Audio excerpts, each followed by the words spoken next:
Os promotores dizem que ele agora pode pegar até 40 anos de prisão.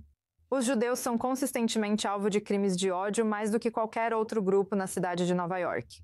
Cameron Kasky, sobrevivente judia do tiroteio em Parkland, concorre ao Congresso de Nova York para ocupar a vaga de Jerry Nadler. Ao se posicionar como uma crítica contundente de Israel, sua campanha está gerando um intenso debate dentro da comunidade judaica sobre representação identitária e o que significa a política judaica. Em 2025, ela vai concorrer pela chapa democrata contra Jack Schlossberg, neto do ex-presidente John F. Kennedy, que também é parcialmente judeu. Uma casa de leilões alemã cancelou a venda de centenas de itens do Holocausto, como cartas de campos de concentração e documentos da Gestapo, após indignação de sobreviventes, estudiosos e grupos judaicos. Críticos chamaram as vendas de vergonhosas e profundamente desrespeitosas à memória das vítimas. Leilões anteriores de artefatos ligados a crimes nazistas também foram cancelados nos Estados Unidos nos últimos anos. Mais de 80 médicos judeus na África do Sul deixaram a Associação Nacional de Medicina após ela romper com a Associação Médica de Israel. No mês passado, a Associação Médica da África do Sul rompeu relações com Israel por suas ações em Gaza e pediu à Associação Médica Mundial que fizesse o mesmo. Os médicos judeus classificaram a decisão como desonesta e afirmam que boicotes médicos ultrapassam um limite e prejudicam a neutralidade do trabalho humanitário. E, por fim, mais de um século após a infame condenação antissemita que dividiu a França. O governo francês promoveu póstumamente Alfred Dreyfus ao posto de general de brigada. Dreyfus causou uma grande comoção na virada do século XX, após sua condenação injusta por traição, em um julgamento fortemente influenciado pela religião de Dreyfus, líderes chamaram de justiça tardia. Uma correção simbólica de um dos capítulos mais sombrios da história judaica francesa e na luta contra o antissemitismo na França moderna. Esses são os 5 principais assuntos do mundo judaico nesta semana. É com você, Emily. Agora, a caminho de volta para Ruanda, está o Rabino Chaim Barcela, que é o emissário do Shabbat em Ruanda. Olá, é um prazer vê-la. Olá, é um prazer estar aqui. Primeiro, adoro falar sobre a história. Quero dizer, vemos as fotos do Rabino Lubavitcher em todos os lugares. Ele continua muito presente. Pessoas visitam seu túmulo em Nova York o tempo todo. Explique o motivo. A visão dele de trazer luz, a luz de Deus para o mundo, seja para judeus ou não, é tão importante. Então, o Lubavitcher Rebbe, o principal rabino do mundo, né, ele está cuidando de cada judeu e de cada alma, e cada judeu é importante para ele. E o Rebbe começou a enviar seus missionários para todo o mundo durante os anos 50. O primeiro lugar foi Chabad, no Marrocos. E o Rebbe, para ele é importante que todo judeu permaneça sempre.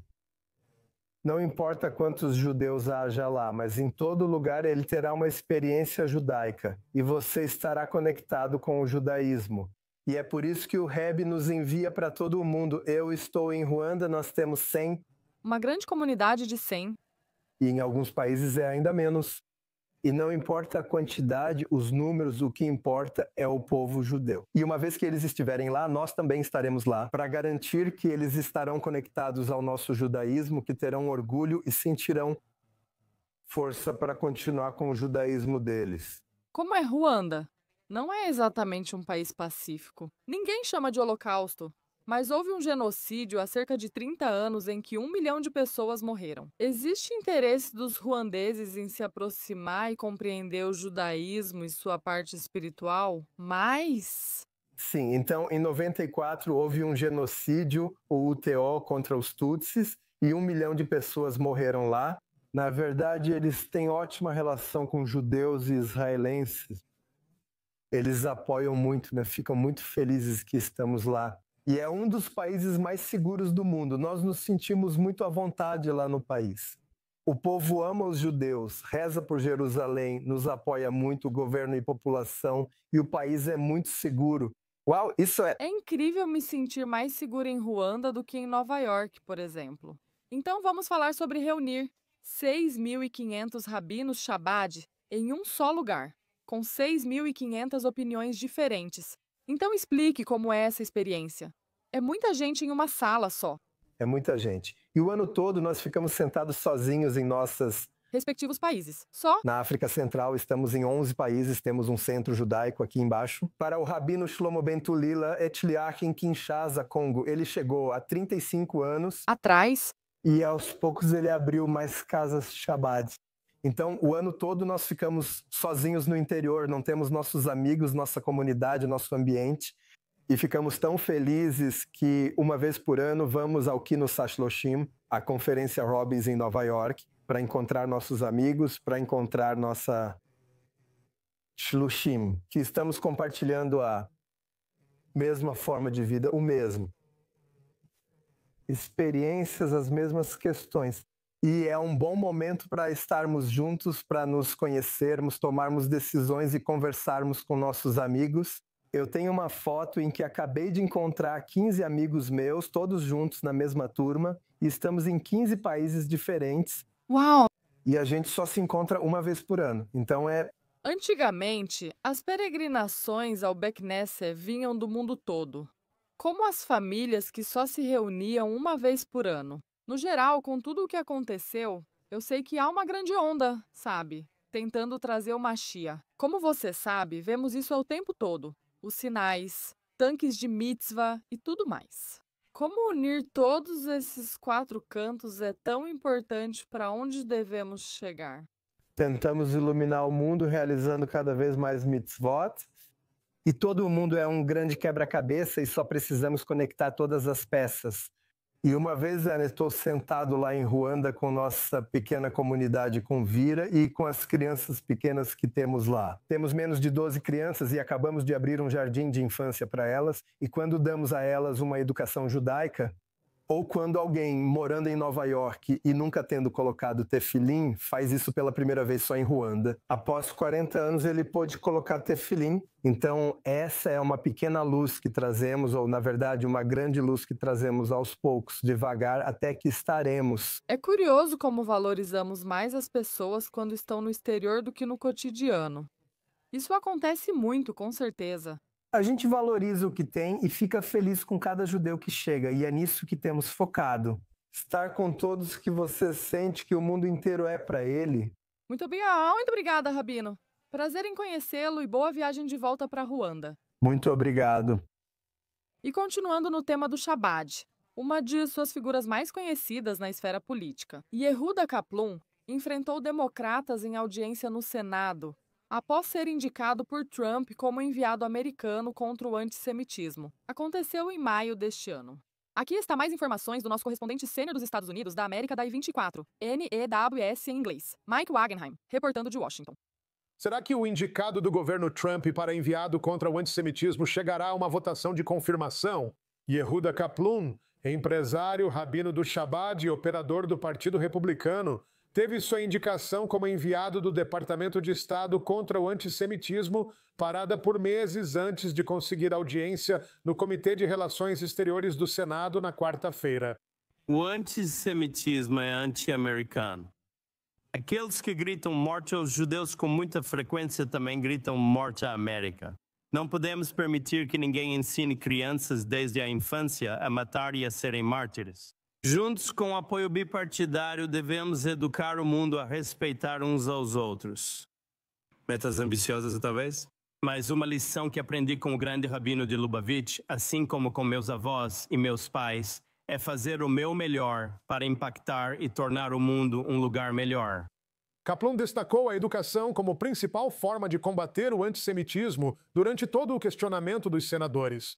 Mas ele foi pressionado pelos democratas sobre se a crítica ao governo israelense é antissemitismo, respondendo que ele segue a definição da Aliança Internacional para a Memória do Holocausto.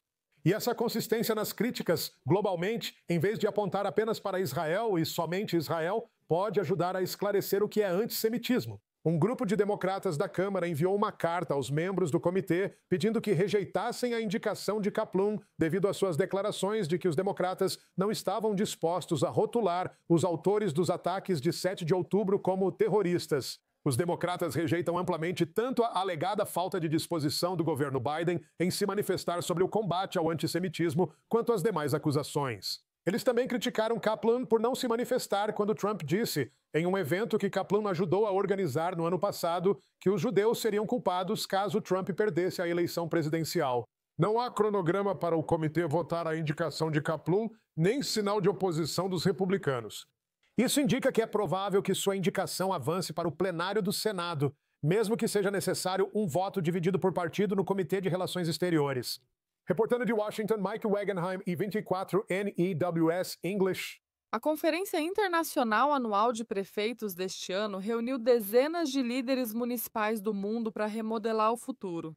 Agora, direto de Jerusalém via Zoom, temos Daniel Rosen, presidente do Congresso Judaico-Americano. Olá e obrigada por estar aqui. Obrigado por me receber, Emily.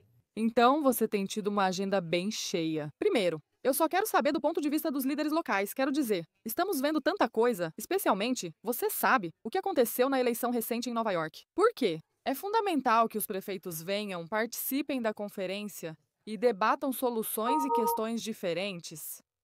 Olha, acabamos de concluir 4 dias com 25 prefeitos de todos os continentes do mundo. E vou te dizer, ao longo desses dias aprendemos que a tecnologia israelense pode desempenhar um papel fundamental na vida dos cidadãos. Os prefeitos são aqueles que realmente têm mais contato com os cidadãos. Como Congresso Judaico-Americano, analisamos a diplomacia científica e tecnológica. Acreditamos que, ao introduzir tecnologia, mais especificamente inteligência artificial, conseguimos mostrar a tecnologia de Israel e como ela pode melhorar a vida dos cidadãos em todo o mundo. Agora também, quero dizer, há uma grande tarefa, sabe, com prefeitos de várias cidades diferentes. De uma grande, sabe? Aparentemente, ainda existe uma desconexão entre judeus americanos e Israel. O quanto isso é preocupante ao tentar avançar e trazer mais pessoas pro grupo, por assim dizer. Olha, como judeu americano de Nova York, eu sempre penso que meus avós foram sobreviventes do Holocausto, então eu vivi as histórias de antissemitismo. E a comunidade judaica está chocada. 77% dos judeus nos Estados Unidos da América se sentem menos seguros desde 7 de outubro. Estamos vendo, tanto na extrema esquerda quanto na direita, uma linguagem que normaliza o discurso de ódio contra judeus. O Congresso Judaico-Americano sempre esteve focado não apenas em combater o discurso de ódio de todos os tipos. E ao trazer prefeitos de todo o mundo e ver jovens empreendedores, judeus, muçulmanos, beduínos, vimos desde os estágios iniciais da inovação até o final, quando estivemos hoje na Bolsa de Valores de Tel Aviv, celebrando os unicórnios israelenses. Acreditamos que, ao levar essa mensagem do que Israel oferece ao mundo, podemos dar aos prefeitos as ferramentas para mostrar os fatos reais. O que vemos nas redes sociais hoje, o que vemos em certos canais de notícias ao redor do mundo, não é a história real. Estamos promovendo um diálogo real com base em fatos. E achamos que a melhor maneira de fazer isso é trazer o máximo de pessoas possível aqui para verem com os próprios olhos. Não para dizer no que acreditar, mas para que vejam os fatos e levem às suas comunidades, seja nos Estados Unidos ou em qualquer outro lugar do mundo. Então, o que você tem visto? Em relação a alguns prefeitos que vêm, que claramente não são judeus, e de cidades que não têm necessariamente uma grande densidade de membros judeus. Como eles são impactados por estarem aqui e ensinados? Sabemos de tudo. A responsabilidade termina em ela. Quero dizer, nós já vemos o que está começando a acontecer com Mamdani. Existem ameaças à segurança. Existem, sabe, todas as questões de policiamento, todas as coisas com as quais prefeitos têm que lidar. Como fornecer ferramentas para que usem a tecnologia e sua voz, com o que aprenderam aqui, para avançar nesse objetivo? Olha, eu vi o rosto deles quando chegaram aqui e vi o rosto deles quando saíram, cerca de 30 minutos atrás.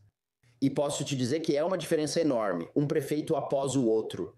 Da África, América do Sul, Europa, Ásia. Cada um deles, à sua maneira, ele encontrou formas de ver como a tecnologia que viram poderia ser integrada em sua cidade. Fomos a Sderot, vimos startups que lidaram com a resiliência de uma comunidade que estava sob ataque após o dia 7 de outubro e depois disso, eles aprenderam sobre saúde mental, sistemas de alarme e como usar inteligência artificial para melhorar a vida dos cidadãos. Também os levamos ao Festival Nova, levamos eles ao Kibbutz Kfar Aza Em cada um desses casos, eles entenderam a resiliência de Israel e como a tecnologia é usada aqui de uma forma que pode impactar dramaticamente a vida dos cidadãos. Cada um tem suas próprias questões, mas saiu com uma percepção diferente do que poderia alcançar.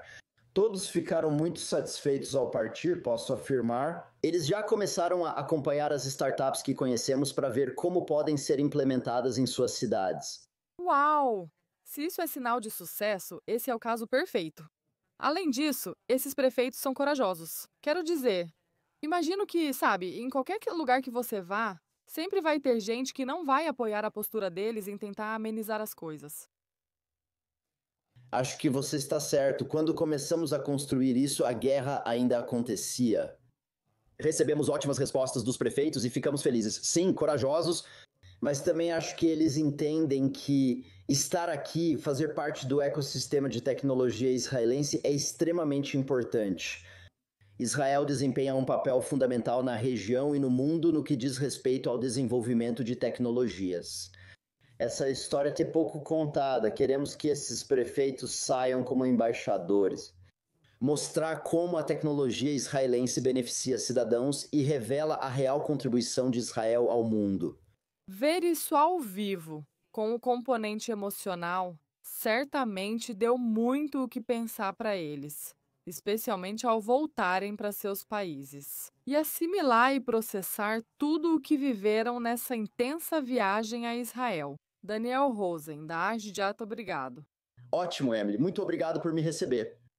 Transformando dor em propósito, um capacete por vez. Nossa próxima convidada achou uma forma criativa de ajudar a curar traumas de soldados das Forças de Defesa de Israel e civis após enfrentarem os horrores da guerra. Agora está conosco no estúdio Segal Aged, que criou uma maneira tão inovadora e criativa de tentar trazer luz a algo que nem sempre é tão bem-vindo. Geralmente vemos esses capacetes em soldados. Obrigada por estar aqui. Obrigada. Por me receber. Podemos começar falando como tudo começou, já que estamos aqui. Quando o 7 de outubro aconteceu, todos procuravam formas de ajudar com comida, roupas e suprimentos. Essa foi basicamente a primeira onda de ações, sabe? Então, não começou logo com capacetes. Explique um pouco o que aconteceu em relação ao seu voluntariado e como isso te mudou. Fiz a LIA em 10 de julho de 2020 e 10 de junho de 2023. Eu achava que não estava dando certo e que voltaríamos para Nova York ou Califórnia, só não sabia para onde. E então chegou 7 de outubro de 2023 e fizemos um kiddush de 3 anos de aniversário na nossa sinagoga local. E eu tinha uma leve noção do que estava acontecendo, mas estávamos indo lá para comemorar. E eu estava falando e estava bem decidida de que isso não ia acontecer, que eu não ia ficar. E então veio o 7 de outubro e descobrimos o que estava acontecendo. Foi por pouco, não sei como tudo aconteceu, mas foi algo divino. Um chamado, eu diria. E eu comecei a relatar no Facebook, nas redes sociais, Facebook e Instagram, sobre como o ambiente estava mudando em Netânia e a mudança no moral geral. Até hoje não sei como. Recebi uma ligação pedindo 50 pares de botas, mas em 20 minutos eu consegui arrecadar fundos para essas botas e entregá-las em uma base em Shoam. E essa é uma outra história onde descarregaram 90 pares e novamente consegui cobrir o custo. Então, avançando no tempo. Eu estou com a Mutá, uma organização sem fins lucrativos que oferece dedução fiscal tanto nos Estados Unidos da América quanto em Israel, e estou arrecadando fundos para equipamentos e suprimentos. Isso começou apenas como uma forma criativa de arrecadar fundos. Então, sabe, dito isso, claramente cresceu e se tornou, sabe, algo bem robusto. Todo mundo, sabe, querendo ter sua própria interpretação. Então, de onde você está conseguindo os capacetes? Explique sobre alguns artistas e como acredito que muitos também te encontraram. Então, sabe, basicamente as unidades ou tem os capacetes antigos em um depósito na base. E, sabe, eu tinha visto que outra organização fez algo assim para arrecadar fundos. Disse com meus contatos hoje, após um ano, provavelmente conseguiria fazer algo parecido. Ou as unidades entregam seus capacetes e eu troco um por um. Agora tenho soldados emprestados dizendo que seus capacetes não servem ou estão quebrados. Vai demorar para conseguir um substituto. Eu estou segurando ele com um barbante e digo, traz aqui, vamos olhar. E eu vou substituir imediatamente, né? Esses capacetes velhos vão ser dados para artistas. E, na verdade, era só uma missão para arrecadar fundos. E eu tinha os primeiros 27 capacetes, coloquei eles em um leilão online. Vendemos 20 e arrecadamos $10 mil. E Isso voltou direto para a compra de equipamentos. E então eu me senti muito culpada, porque em cada capacete, na parte de baixo, há uma história. E então o processo pelo qual as artistas estão passando tem sido tão terapêutico e se manifesta em cura. Isso, eu tenho artistas que já fizeram 3, 4 capacetes e não conseguem parar. E as histórias por trás dos capacetes não tem preço. certo. É bonito dar a alguém uma tela em branco, nesse caso um capacete. Temos várias formas criativas, incluindo as que você trouxe. Esse com a rosa é lindo. Limões, tudo isso. Então, sabe, explique. Depois que todo mundo trabalha neles, o que você faz com eles? Então a primeira rodada foi vendida em um leilão online. A segunda rodada tinha um tema. Dos cerca de 28 capacetes irão para o Museu Haganah em dezembro, perto do Hanukkah. E é muito oportuno, muitos dos capacetes dessa segunda rodada já estavam prontos, em memória de Rose Leben, que Foi assassinada. em novembro de 2023, cada artista teve que colocar algo como uma rosa em sua memória. E quero dizer, foi uma verdadeira homenagem a ela. E Algumas dessas estarão no museu. Terceira rodada, um novo dia vai nascer. E, sabe, todo mundo simplesmente concordou com isso. E isso é da segunda rodada. Essa é uma artista incrível, Sahara Raba, e esse é o meu favorito. Eu sou dona desse. E ele é realmente, como eu diria, mais um artista de grafite estiloso. Mas ele me entrega esse capacete com limões e me conta uma história sobre o que lhe deu força enquanto estava em Gaza, que foram os pensamentos e as lembranças do limoeiro no quintal da mãe dele. Quintal e... Os finais de semana e o Shabat lá e as risadas. E isso era realmente o que eu mantinha firme. E esse primeiro ali com as rosas.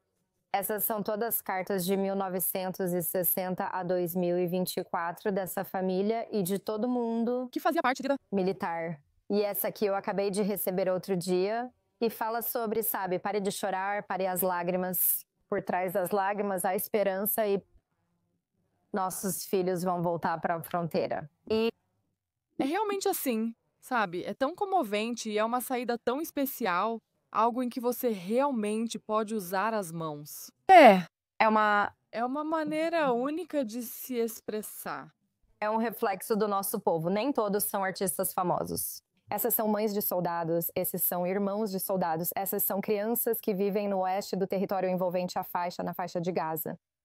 E elas são apenas pessoas comuns que tiveram sentimentos fortes. E a intenção é dar esperança ao nosso povo, apenas para mostrar que existe um pouco de delicadeza em seguir em frente e recomeçar, como um casamento. Então, como as pessoas podem encontrar esses capacetes e comprá-los? Fazer arrecadação de fundos? Ok, então sobre o leilão eu não tenho tanta certeza agora, mas vamos ver que direção vamos tomar. Por hora, eles ficarão no Museu Haganah em dezembro. Espero que outros museus se interessem e, se Deus quiser, a exposição viaje com o Ministério da Defesa. E eu provavelmente tenho mais uns 48 capacetes vindo por aí. Mal posso esperar para compartilhar isso com todos. Lindo.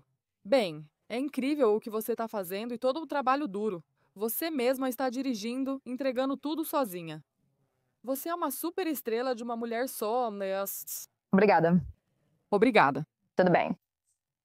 Isso é tudo para o episódio desta semana do Mundo Judaico Semanal. Acesse o site da I24, ME da WS em inglês, o canal no YouTube e nossas redes sociais para ver este e episódios anteriores. Obrigada, como sempre, por assistir. Eu sou Emily Francis e Shalom de Tel Aviv.